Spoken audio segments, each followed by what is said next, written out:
Hey everyone, this is Colleen, and I'm here today to show you how to repair a violin. So maybe something like this has happened to you. This happened to one of my students, and they've brought it to me so that I can fix it for them. And I thought I would share with all of you the process of fixing it in case it's useful. So, first thing you should know is it's not your fault. I mean, it might be your fault if you dropped it, and even then you probably feel really bad about it. But what I mean by it's not your fault is this happens. This is part of violin playing life. Strings break, they wear out. Weather is also a factor.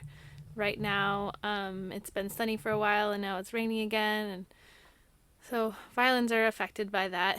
We can do what we can with humidifiers and things to keep them happy, but it doesn't always work. So just don't feel too bad if something like this has happened. It's okay. All right, let's get into it. I'm gonna bring the camera a little closer so you can really see what I'm doing. We're gonna go to work. Okay, so the first two things you might notice about this violin, one is that it's missing a string, and the other that it's missing the bridge. We're gonna deal with the bridge first. So, one thing that's really important to note is that the arch of the bridge is different on each side, right? You can see that it's a little flatter. The curve here is a little flatter and it's steeper on this side. So the steep side is where the E string goes, and the flatter side is where the D string or G string, sorry. So this is G, D, A, and E. You can see the little grooves for each one. So that's important when you're orienting the bridge on the violin. So what we're gonna do is put the bridge in. You can usually kind of see something on here that gives you an idea of where the bridge was. If not, then you're just gonna have to eyeball it, as they say. If you find that the strings are a little too tight and it's hard to lift the bridge up, make sure you loosen the strings a little bit so they're nice and loose, and you shouldn't have any trouble getting it up in here. So you want to lay the bridge flat, line up the strings as best as you can with their corresponding little divots, and then flip the bridge into position. So now you've learned that bridges are secured by tension. There's no glue keeping this bridge in place. So that looks like the right spot to me. I know there are precise measurements that you can use to make sure the bridge is in the exact right spot, but I guess I've done it enough that I just go by eyeball. This bridge is probably one of the reasons it fell down is that the feet are angled. So I'm having trouble making it be straight up and down. It wants to sit like this, and it's sort of leaning backwards slightly. But we're just gonna go with it because I think it'll be good enough. Okay, so make sure that your bridge is perpendicular to the violin, and then also perpendicular to the strings. And pay attention to that as you tighten up the strings, which is the next thing we're going to do. We're going to use the pegs, which are these guys, to tighten up the strings. And we're just going to do them all just a little bit. And your violin probably has these little guys. You want to make sure that is to protect the bridge from the string. So you want to make sure that that's over the bridge. This one has one on every string, so I'm gonna do that. And I'm going to tighten the strings just a bit. Not all the way. And as you're tightening, you want to give gentle pressure inwards on the peg so that it stays in place.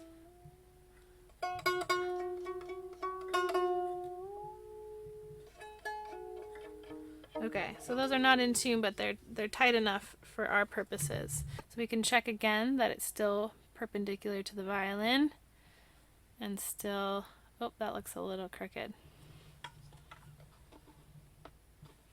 So basically parallel to the fingerboard, perpendicular to the strings.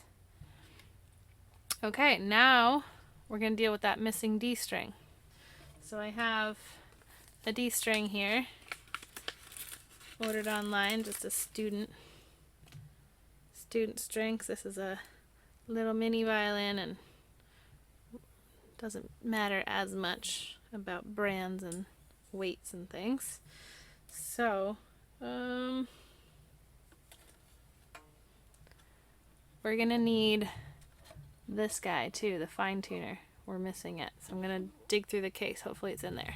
Okay, I found this little guy, little fine tuner, and we're just gonna mimic what's happening here. So there's a little ball on the end of the string. Hopefully you can see that all right. And we're gonna slip that into this hole right here and then slide it forward into the little notch so that it is secure. So I don't know how well you can see inside of there, but we're dealing with this guy, the D string. And we want to pull it back until we can see the hole. There's a little hole in the peg that we're going to insert our string into. And I just go until I feel it hit the back of the peg box and then pull back a little bit. And then keep tension on the string as I turn the peg. And make sure the string is laying not on top of itself, but right next to itself. And just go until you start to see the end of the thread wrapped part of the string. And then you're gonna make sure it's secure. Mine came off. I know I explained earlier what to do with it, but mine came off. So I'm going to put it back in that hole, pull it forward so it's in that little notch. Right. I struggled with that a bit, but I got it. We haven't put our fine tuner in yet. And I'm keeping the tension with my hand so that I have tension at the top here and at the bottom here. So now I'm going to try to put my fine tuner in. Before you put your fine tuner in, you want to make sure it's backed out, that the screw part is backed out almost as far as it can go, and that will just give you more leeway for later when you're trying to tune it. Oh, so I can clamp this guy on here and he stays on there, which is nice, so I don't have to hold him, which I was thinking I was going to have to do. But now I have to get the ball back in there.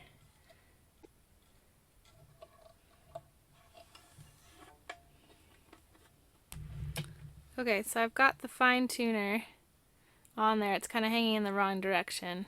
I'm still keeping my thumb on the string so there's some tension to it. And now I'm going to start to tighten from here. And I'm going to go until I can take my finger out from under the string.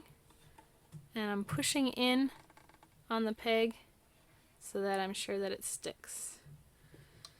Now I'm going to flip this fine tuner back around so I can get him into place.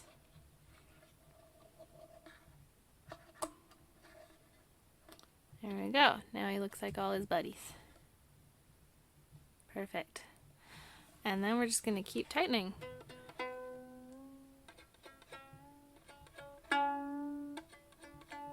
So as as you tighten this string, since it's a new string, it's also going to be stretching new strings stretch a lot, and so you have to tune them a lot when you first get them on. So our next step is just going to be tightening all these strings. And I did this with the D string when I was putting it on, but I want to also loosen all of these fine tuners so that when I want to use them later, they'll actually work for me. So I'm backing them out almost all the way. They're in there really tight, which tends to happen especially with students who feel more comfortable just using the fine tuners, or it's just every time you pick up your violin, it's not really that out of tune, and it makes sense to use the fine tuners. But eventually they get all the way down to the end and you can't turn them anymore. So I've backed them all of those out so they're all nice and tall. Grab a tuner if you have one. And I'm going to tune my A string first.